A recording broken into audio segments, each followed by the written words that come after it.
Hey guys, this is OddOneGaming. This is going to be another Dragonheir SilentGods video. In today's video, I want to talk about arguably the best supports from Season 4 that has been added that pretty much everybody should use, or most people should use if you have her in most of your teams. And the one that I'm talking about is going to be Astaion, right? You might have seen a lot in Discord, in other YouTube videos, people just kept talking about her, polling for her, committing everything just to try and get Astaion, and it's for a good reason, right? If I'm gonna start showing you some of my teams, for example, you're gonna see that I pretty much use her in every single one of my teams, right? If we go and have a look, for example, at the Grave of Venom, you're gonna see that Astaion is pretty much at the front line of my team, and she's pretty much my tank, right? You can even, at a certain point, you can even build her as a tank. If we look at something like the Grave of Curse, for example, unless I changed it, again, she is pretty much in this team as well because of the overall utility that she brings and her kit. Astaion is just bonkers. Like, from my point of view, she's, if not the best, top 5 support champions, slash healers, not necessarily debuffers, in the game right now, again, because of what she actually does. Again, you see she's in my Grave of Curse team. Now, even if I go and have a look at the Vortex, even in the Vortex team, you should try to get her in if it makes sense, right? If you have another team where you have a 5-man synergy that does a lot better than breaking that one, then 100% Astaion should be one of the ones that you would bring in there, unless, again, you have that 5-man team. If you don't, then she should be in the team because, again, what she brings is just amazing, right? Again, you're gonna see that, obviously, for me, it does make sense because I'm using a shadow team, but even I don't have a perfect, I usually have a team with Cinderella. However, now this one works better. But again, you see that Astaion is in the team. Now let's have a look at why Astaion is so good and how you should build her, right? Because she is pretty versatile, right? In certain ways, she's really versatile with what she can bring and what she can do. Now let's look at her kit first of all. So first, we have increases ally defense by 45% in Grand Gladiator Arena, which makes her the perfect candidate for Arena. Now, if you look at the passive, as the battle starts, the hero has a 100% chance to inflict silence for 10 seconds on the nearest enemy, which again, that's amazing for Arena. You just place her, close to whoever on a silence, which most of the times they're going to be the tank, and if you have a little bit of accuracy, you should be doing pretty good. Unless they have too much resist, then yeah, this is not going to help. But the next thing is what makes it busted. And steals 30% of their HP and 30% of their defense.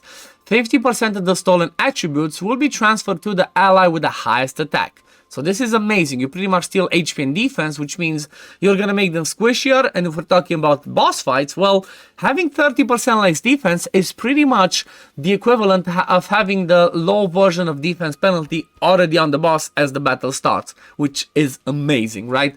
Then it also says that the HP stolen should not exceed 100% of the hero's max HP. So this kind of tells you that you want to try and give Astaion as much HP as you can, unless we're talking about Vortex, right? If we're talking about Vortex, it's a little bit different, and I'm going to explain to you why and like what you should do.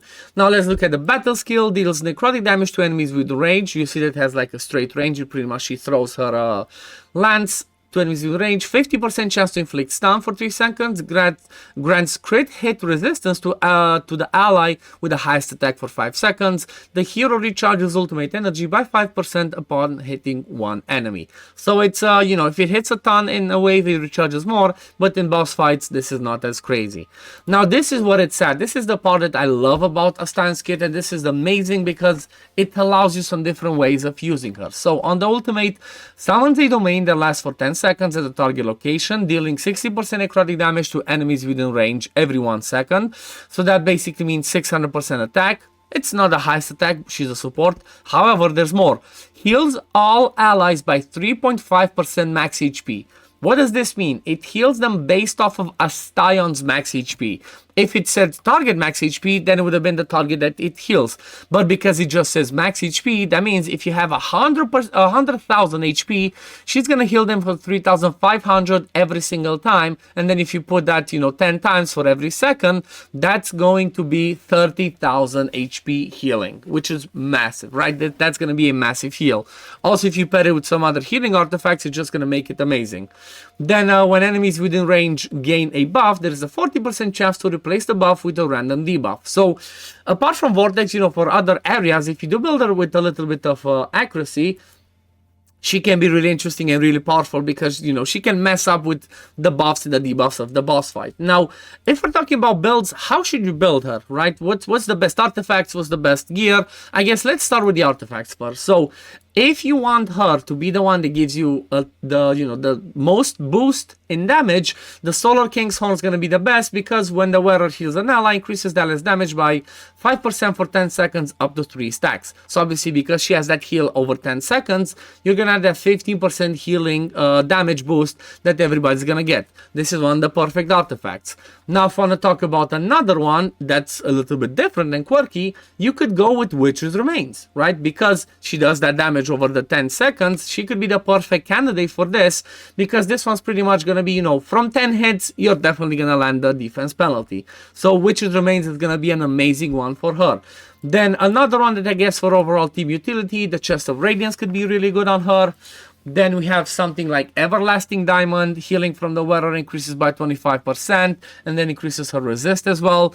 This could be a good artifact because again, it boosts her healing. So pretty much decide what do you want her to do. Do you want her to be like a debuffer if you need Witch's Remains? If you don't have somebody else that does multiple hits on the ultimate, she does that. If you want her to be a healer slash booster, Solar King's Horn and any other healing artifact is going to work perfectly on her.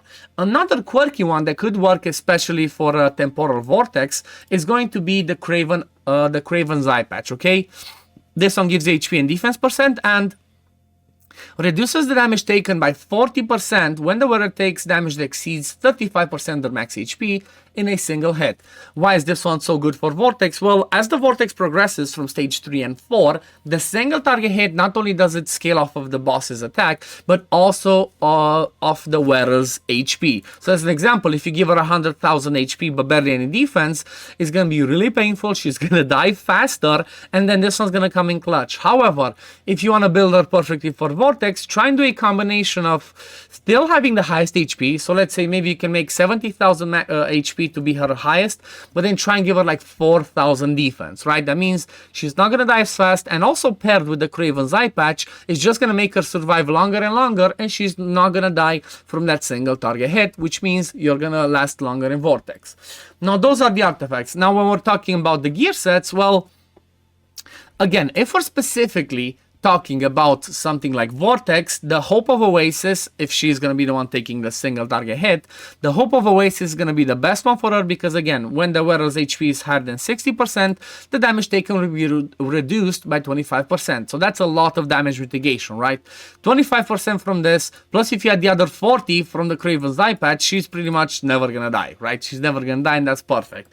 Now, if you have somebody else that maybe has, high HP and defense, let's say use an Ardreth maybe, and you don't want to use this on her, you build her in the Ancestral Protection, right? You're going to want to give her a ton of HP anyway. You're going to make her tanky if you're not going to care about accuracy, which means the Ancestral Protection is going to be the perfect one because it gives her HP, gives her defense, pretty much the stats that you need, but she will also soak up some of the damage that the allies take and take less damage herself. So that's another good one. Now, if we're talking about a different one, let's say you build her in Witch's Remains, right, as your only debuffer in the team, maybe, or, yeah, actually, if you build her as the only debuffer, or maybe your debuffer does damage, so whoever brings attack penalty might do damage, you could even go with Cyril's Whisper, right, when the wearer successfully inflicts a debuff, all allies gain attack bonus, so this could be another good one. And then, if we're talking maybe for, like, quirky stuff in Control for like Fae Meander or Pillar of Trials, another good one for her could be the Holy Hunter, right? When the wearer deals damage, there's a 20% chance to inflict stun for 3 seconds. Since she does that domain and she does that hit that goes in a straight line, the Holy Hunter set could be an interesting one for her as a stunner. And then when it comes to focusing stats, it's pretty straightforward. Like I said, If you want her to be the Witch's Remains person, make sure she has enough accuracy to land the Witch's Remains. If not, as much HP and defense as you can. Preferably try to get defense percent, which I don't have, and then HP and defense over here. So like I said, you want to have a balance of HP and defense. So I guess ideally you would want like 75,000 HP and like 4,000 plus defense, obviously as you go on through the fight. But yeah, I guess that pretty much covers it. Definitely I'm in love with Astaion. She's just an amazing support, and like I said, I use her everywhere. And if you have her 100% builder and use her in every single one of your fights, because especially with this passive, it's just bonkers, right? Stealing HP and defense and then giving it to the 50% of it to the ally with the highest attack as well is just gonna be amazing. But yeah, thank you all for watching, guys. I hope you enjoyed this video, and if you did, please consider liking it, subscribing to the channel to see when I upload next, and we'll see you on the next one. Peace, love, take care, everyone. Bye, guys.